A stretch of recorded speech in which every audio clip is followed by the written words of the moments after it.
Hi guys! Welcome back to our channel, Tambayan ng Pinoy Abroad. Update lang tayo kay former President Rodrigo Duterte. Nabasa ko kasi or narinig ko kasi sa news na minsan nakakalungkot kasi yung habilin niya na kung sakasakaling mamatay na lang siya doon sa Hague, hindi na iuwi niya yung katawan niya. Doon na siya magpapa-cremate. So, di ba, nakakalungkot din sa, lalong-lalo na sa mga anak ni Kitty Duterte, yung youngest niya. Tapos itong si Vice President Sara, nagsasalita din. Siyempre, masakit din kay Sara yon dahil tatay niya yon. Tapos, nagsasalita siya sa media, sa camera. Nakita naman natin nga, nagsasmile siya. She's showing herself that she is so strong, you know. But deep inside, alam natin na siyempre nasasaktan siya kasi tatay niya yon, naghahabilin niya. At nakita naman din natin na ang update niya ay talagang pumayat na siya. As in, umiba na talaga yung katawan niya kaysa dati. So ngayon, kung sakasakali talaga na hindi na siya makabalik dito, kung sakasakali talaga na magigilty siya, kasi malapit na yung ano niya yung trial niya ngayong September. Kung sakasakali talaga, tapos doon na siya, maanuhan siya na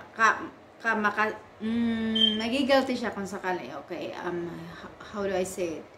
Kung sakasakaling they find out that he's guilty, so ngayon talaga naman siguro na doon na siya mamamatay dahil nga 80 something na siya, diba? Tapos unhealthy naman din siya.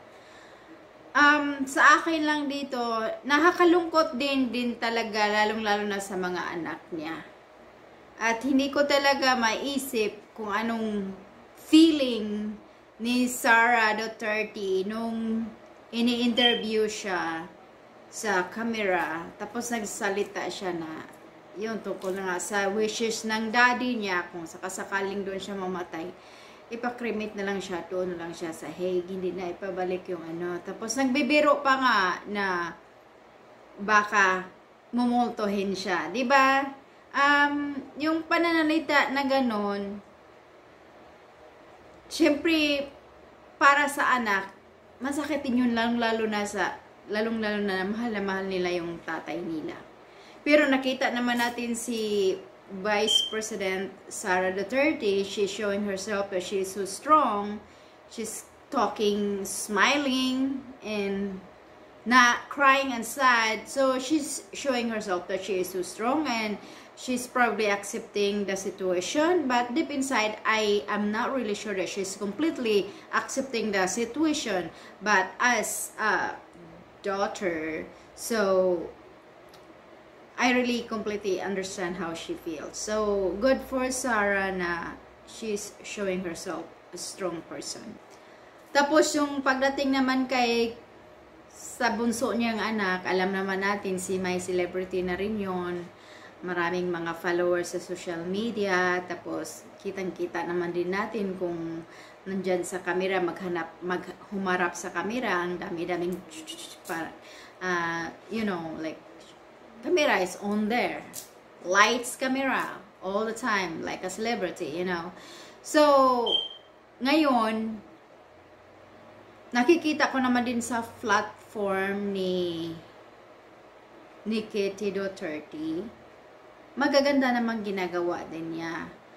Kasi nga, siyempre nagpa-follow ako. Tapos, namimigay siya ng 5K pesos sa mga fan niya nga nagko-comment sa kanyang mga vlog, sa comment section.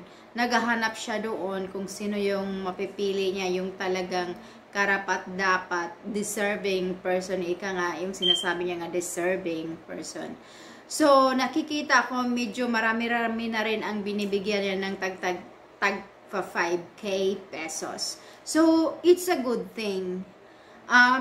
bali sa akin na lang, kung sakasakaling mangyayari tong wishes ng tatay nila, at since na talaga naman ding pumayat na rin at nakikita na rin natin sa itsura na tumanda na siya. Kasi sinabi kong tumanda kasi, for example, marami namang 85, 86, even 90 years old, they're still kinda looking strong. For example, late Queen Elizabeth, diba? Napaka-ano pa niya noon. She's still doing her job and stuff like that. So, depend the person.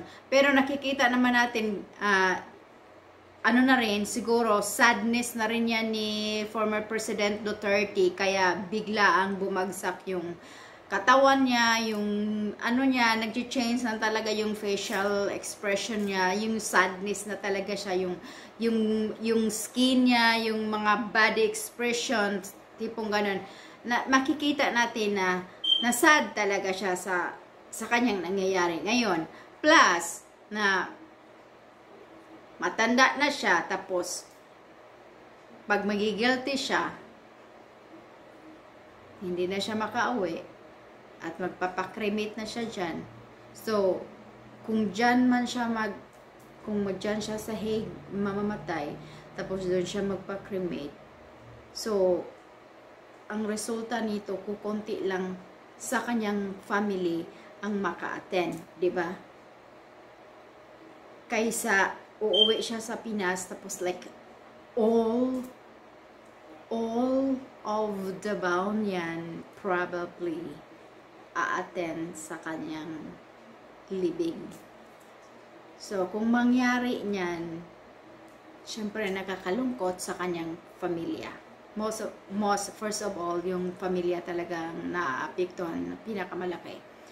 So, ngayon, malapit na, sa gayang sinabi ko, malapit na ang kanyang hearing. Pag-pray nyo na lang, nga sana, kahit guilty siya, tapos pwede siyang ibalik sa Pinas. At dyan na lang siya sa Pinas, magsiserve ng kanyang sentence, diba? Sana naman, sana talaga. Sana as in sana. So, wishing na lang tayo, guys. So, if you haven't subscribed to this channel, please subscribe, Tambayan ng Pinoy Abroad, and stay connected, and see you in my next video. Bye-bye!